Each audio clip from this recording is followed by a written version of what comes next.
Well, Mark, you got so many cool cars. You know, you got traditional hot rods, you got the true classics and stuff, but it looks like today it's customs. Yeah. It's custom day at the Morton Ranch. Well, this is a beautiful pair here. 54 Merc, 65 rib. These are cars that I think both of them started out pretty cool from the factory. They're factory customs. You're just then making them even a little bit better. You do a little bit of personalizing. You get some of the things that the marketing people wanted on them, off them. Get that out of here. Yeah. And get them a little lower to the ground. And you got it. Huh? Ready to go cruising. Let's start here since we're standing by the Merc. Why the 54 Merc? Most people are high on the James Dean Merc, the 49, 50, 51. They're customizing those. I too started there. I wanted to do a 49 or 50 or 51 Merc, and couldn't find the appropriate subject car to do it. And a friend of mine in Kentucky, Charlie Edwards, walked me around his 54 Merc convertible he'd just done and pointed out the virtue of the 54s. And told me a few of the clues that I would need to get a project started. And I was in Kentucky, and before I got home, we owned a 54 Monterey to get started with. Well, there was a famous 54 back in the day, wasn't there? Who Barris did one for a young man named Ronnie Dragoo. And it really is the inspiration for this car, because in that visit with Charlie, we thumbed through some old hot rod magazines, or Rod and Custom, I think, and came up with some photos of it. And I said, now that's exactly what I would do with a 54, and that's how we got started. So this is almost an homage to that car to a certain extent. Quite. Wow. Now, where'd you have this built? The car was done entirely in Tulsa, so I kind of did it remote control. Wow, that can be sticky. Well, it could be, but it sure wasn't in this case. Wow, that's It was a great collaboration. Real talented young men over there did all the paint, bodywork, top chop, upholstery, and everything.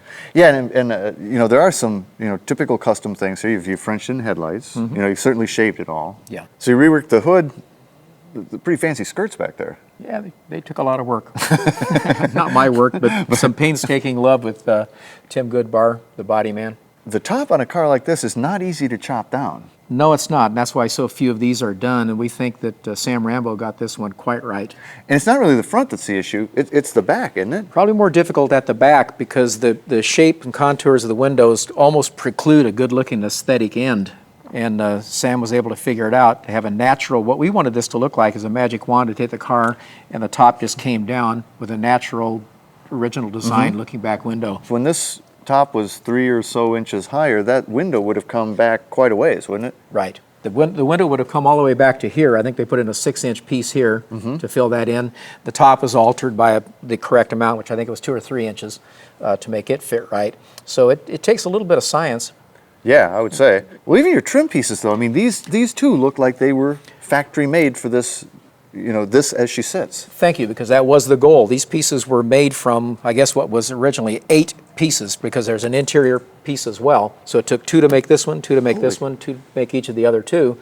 And it took a lot of real handcraft and fabricating work to make those things look like that. And we think the illusion is a perfectly shrunk illusion of that big panel that was on a stock it is perfect. And I would say the same is really true of your skirts. The skirts are made up of a couple of pairs of custom stock skirts and custom skirts. The cruiser skirts. To make it look the way that we wanted it to. And I took the advisement of Clint Ring on that, and I think that he sent me the right way. They look great. Now you did, you shaved the handles, you debadged it all, French headlights and stuff, but you left some side trim here and there. Yeah, and there were a few decisions to make along that way, and we like the standard side trim and its conventional length.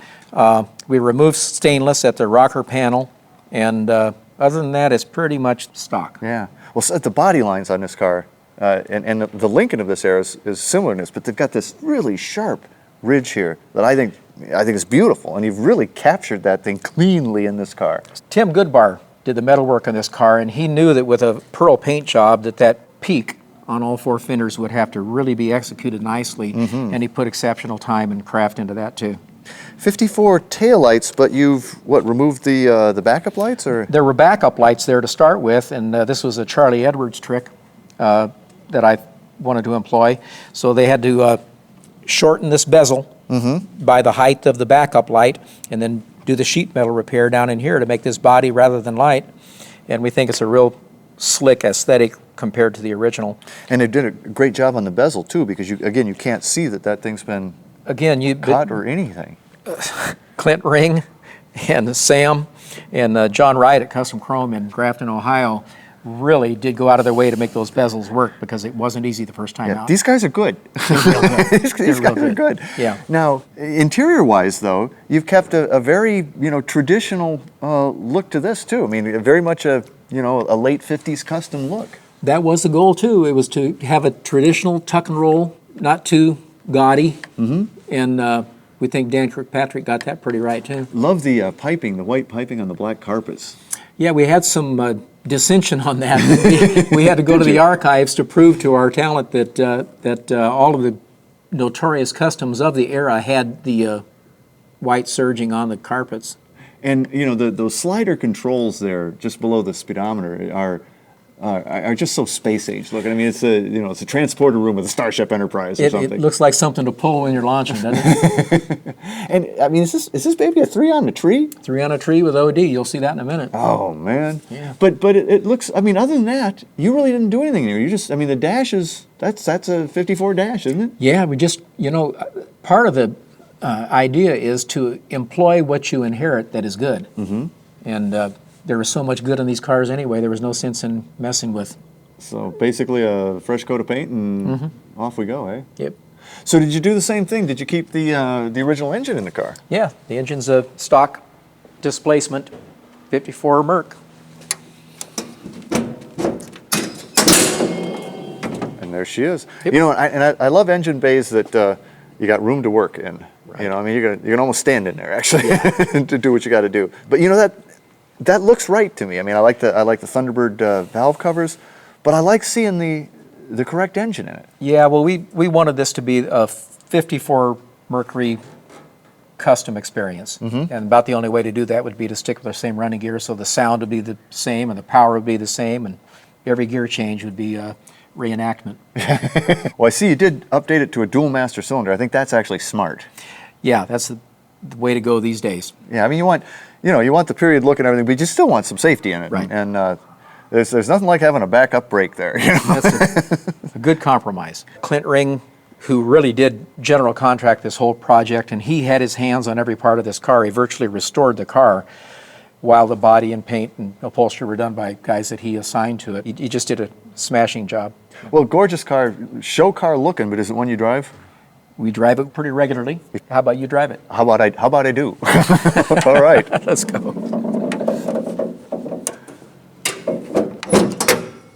All right.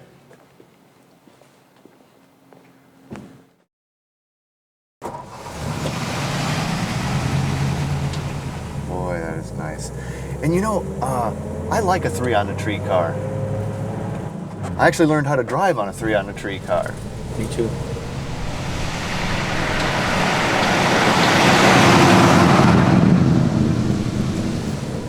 We got to be down here, Marty. Well, the game is scoot your butt forward to try to get your eyes in the middle of the windshield, and then it'll happen.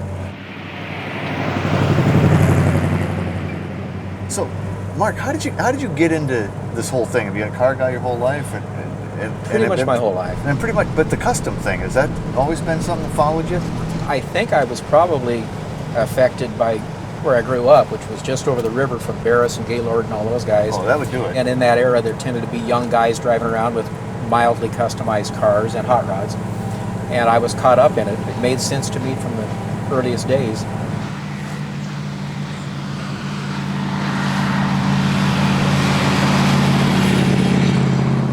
I was the kid who always walked around with a little rubber car stuck in his pocket. Never left home without it. Oh, that's going to be a killer shot. That's nice. That big white wall and that pretty Cadillac hubcap ought to come on pretty strong. That hubcap was the hubcap of choice back in the day. Mm-hmm. Is that what they call the sombreros? No, I think they call these 53 Eldo caps. Are they getting really hard to find? They are.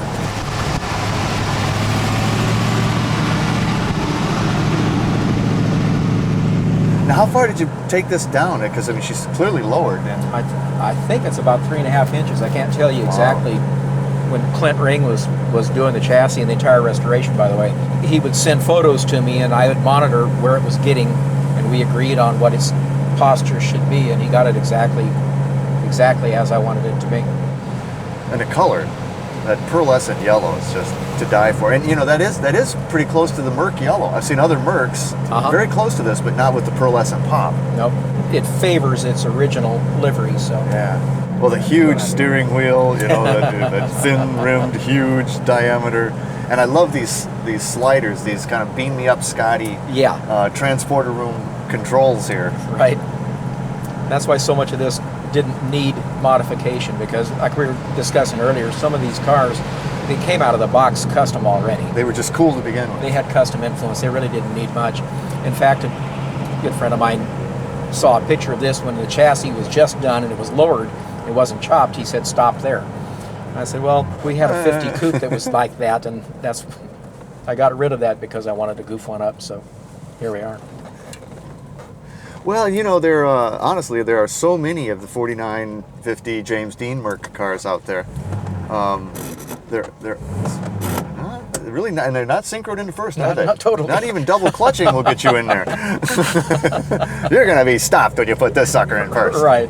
But I know where you're going. There are a lot of chopped Mercs. I still wanted one, the 4950 or 51, but when I was frustrated in that search, I switched to the 54, made it happen immediately, and I guess in the community of 54 Mercs, there are very few chopped ones because it's so difficult to do. Well, it is. I mean, the back window has got to be a nightmare.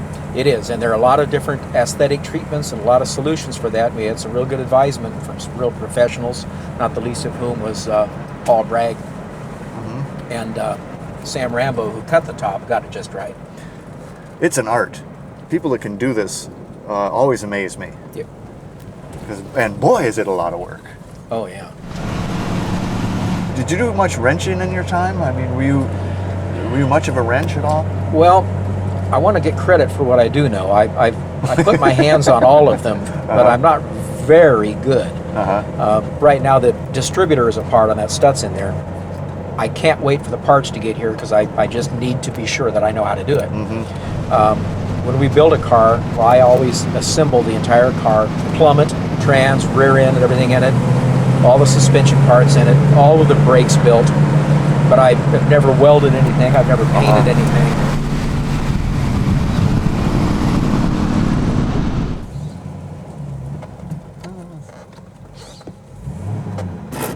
I'm determined to get that double clutched in there. I'm just determined. But it's determined not to let me. Nope.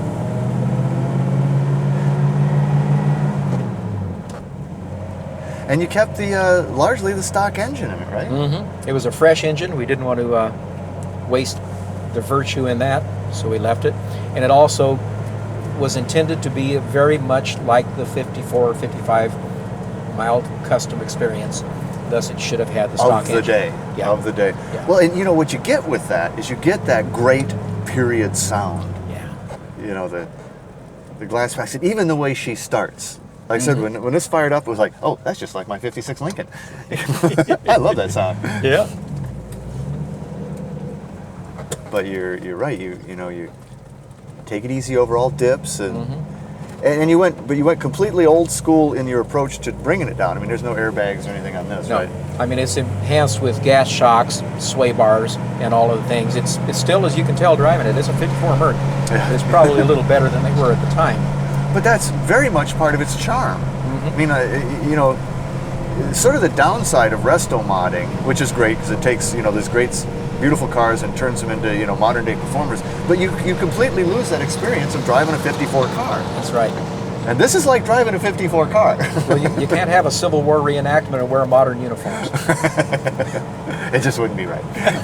It just wouldn't be right. I always love these cars. I mean, 54, 56, that whole era of Merc, I think is really nice. And I love how they ride. Yeah. They just got that kind of float along feel anyway. Yeah, they were into comfort in Detroit in those days. I think maybe it spanked them later, but... But those were the days.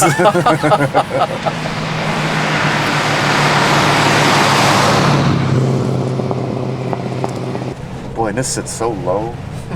The thing just kind of sort of slides down the street almost, We raised ourselves in lower big cars, and that's why it just makes sense to me. Personally, I love these, these land yachts. the 50s land yachts. Yeah. They're just, I love a big car. Me too, as you've seen.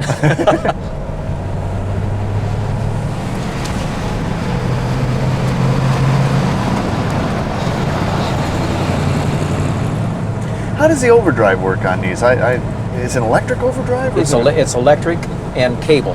what does it do? I've never understood those. Well, I don't know inside the transmission what it's doing, except that you clutch it and push it forward, and that'll be your fourth gear. Huh.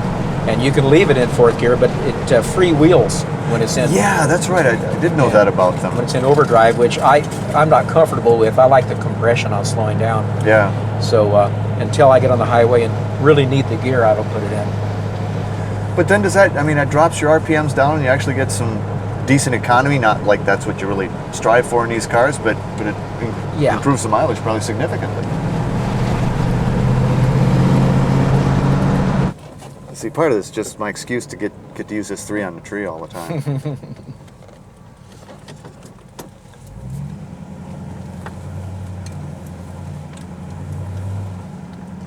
But you know you're herding around a pretty big car, Yeah. you know, when you're driving this thing. Yeah. And as you can tell, it hasn't got a very tight turning radius. And it's power steering by Armstrong. That's right.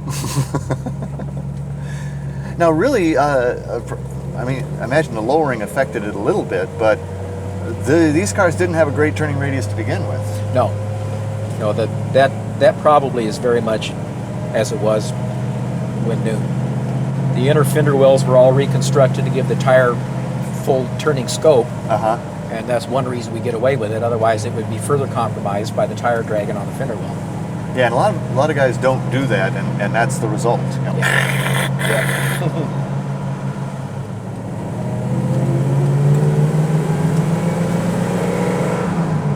Listen to those glass backs. Oh, yeah. Yeah.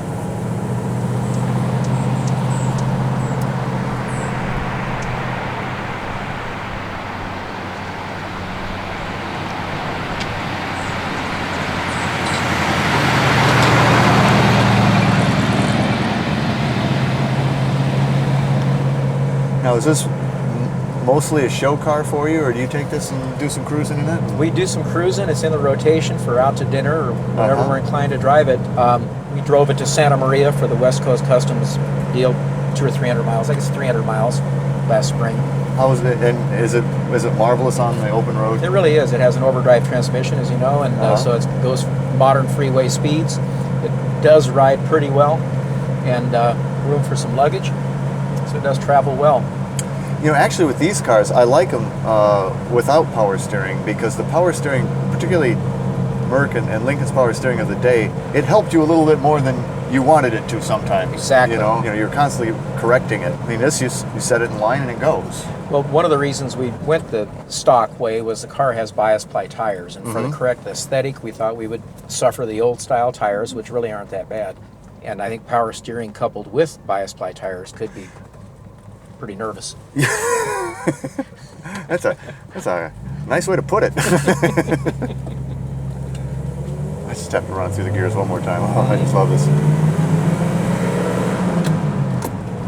And again, a 3 on the tree.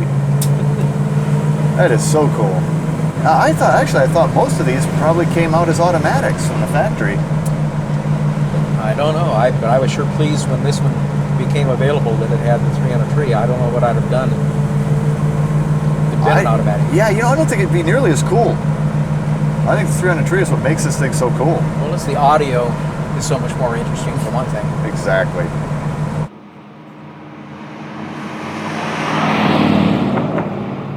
But just the whole feel of it, very 50s, and in your mind, it's what they would have done in the late 50s, early 60s to customize these, and you see them cruising the strip. Yep. Sounding just like this. The paint wouldn't be as nice. Probably not. Some were pretty nice, though. Some were pretty nice. Yep. And one of the things in those days is paint that looked this nice didn't last as long as this will. Yeah. Pearls and candies and things went bad pretty fast, I think, in those days. But you've shaved just about everything shaveable off of this, leaving just some of the side trim. Yes. We had a lot of decisions to make. There's a rocker panel stainless that we might have left on, Uh-huh. and I opted not to. That was one of those decisions I made by telephone to the guys in Tulsa, and I Boy, that's... I wiped my brow in relief when they said I'd gotten it right. You told me there wasn't going to be a test. Let me just go on record saying I don't want to stop driving this car.